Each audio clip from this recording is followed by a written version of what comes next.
Hi friends, இது உங்கள் Shalu media. நம்ம இப்போ என்ன ரீகப் செய்ய போகிறோன்னா, அதாங்க ஈஸியான முறையில் இட்லியும் சட்னி எப்படி தாளிக்கிறதுன்னு பார்க்கலாம். எல்லாருமே செய்கிற மாதிரி தாங்க, வேறு எதுவும் புதுசாக கிடையாது. நான் உப்பு ஆட் பண்ணியிருக்கேன் மாவில். கடை மாவு தாங்க, வீட்டில் அரைக்கலை. அதனால் ஒரு ஸ்பூன் அளவுக்கு கொஞ்சமாக உப்பு போட்டு நல்லா கலந்துட்டேன். ஸ்கிப் பண்ணிவிட்டு கூட நல்லா கலந்தேன், ஏன்னா உப்பு கட்டி ஆகிடும்.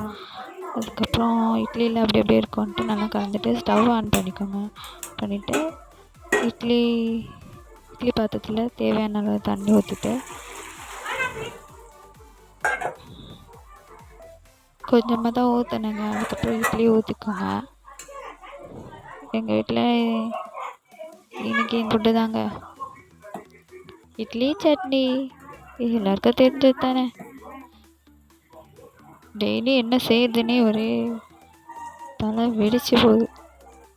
அதுக்கப்புறம் இட்லி ஊற்றிட்டு இந்த இட்லி தட்டில் ஒன்றுத்தில் ஒரு 7 இருக்கும். அப்புறம் உடச்ச கடை, அதுக்கப்புறம் காஞ்ச மிளகா. இந்த சட்னி எங்கள் வீட்டுக்காருக்கு ரொம்ப பிடிக்கும். காஞ்ச மிளகா, பூண்டு,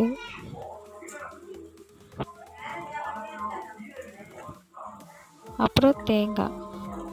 பாதி தேங்காய் நான் நல்லா வாஷ் பண்ணி கட் பண்ணி வச்சுருக்கேன். அதை போட்டு உப்பு கொஞ்சமாக போட்டுட்டு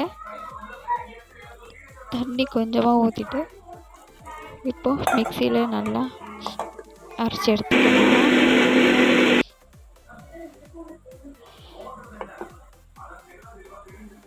அதுக்கப்புறம் அந்த பக்கமாக ஸ்டவ் ஆன் பண்ணிக்கலாம். இந்த பக்கமாக இட்லி வைக்கிறதுக்குள்ளேயும் இதாங்க ரொம்ப ஈஸியான ஃபுட்டு. ஒரு 1/2 ஹவரில் செஞ்சிடலாம். எண்ணெய் கொஞ்சமாக ஊற்றிக்கோங்க, சட்னி தானே. கடுகு போட்டுக்கோங்க. நான் இதில் காஞ்ச மிளகாவும் போட மாட்டேன், பச்சை மிளகாவும் போட மாட்டேன். ஏன்னா குழந்தைங்க சாப்பிட்றதில்ல, என் பாப்பாவும் சாப்பிடுவா, காரமாக பிடிக்காதுல. ஸ்டவ் ஆன் பண்ணிவிட்டு தான் நம்ம ஊற்றணும் சட்னி. அது எல்லாருக்குமே தெரியும், கட்டி ஆகிடும் சட்னி. ஸ்டவ் ஆன் பண்ணிவிட்டு பாருங்க கடாய் எப்படி ஆடுது.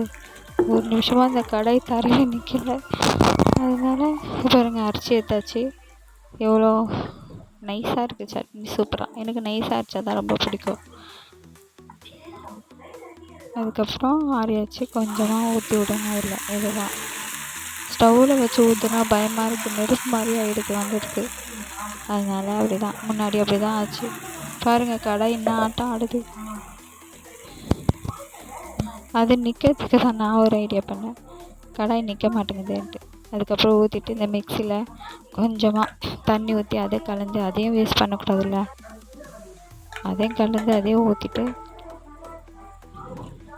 பாருங்கள் கடாய் கீழே பாருங்கள் நான் என்ன போட்டிருக்கேன்ட்டு. அப்புறமா தான் நின்றுச்சு இந்த கடாய். ஏன்னா கீழே ஊற்றிக்கிச்சேன்னா அதுவும் வேஸ்ட்டாக போயிடும்.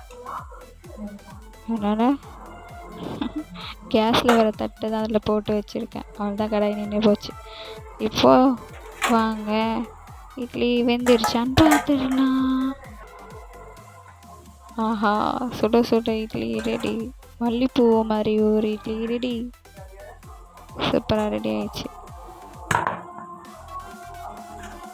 இந்த ஒரு தட்டில் 7 இட்லி வருங்க எங்கள் வீட்டில். இந்த இது தாங்க, ஆனால் சூப்பராக இருக்கும் இட்லி, பெருசு பெருசாக. மல்லிப்பூ இட்லி ரெடி. எங்கள் வீட்டில் நைட்டு இந்த ஃபுட்டு தாங்க. நல்லா சாஃப்டாக சூப்பராக இருந்துச்சு.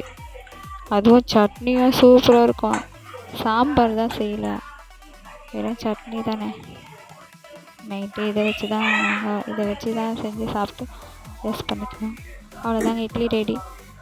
இந்த வீடியோ உங்களுக்கு பிடிச்சிருக்குன்னு நினைக்கிறேன். இந்த வீடியோ பிடிச்சிருந்தா லைக் பண்ணுங்கள், ஷேர் பண்ணுங்கள், கமெண்ட் பண்ணுங்கள், மறக்காமல் சப்ஸ்கிரைப் பண்ணுங்கள். அவ்வளோதாங்க. நீங்கள் எத்தனை இட்லி சாப்பிட்டீங்க? நான் ஒரு 3 இட்லி தாங்க சாப்பிட்டேன். 3 இட்லி கொஞ்சமாக கெட்டி சட்னி. இதோட நான் கிளம்ப போகிறேன்.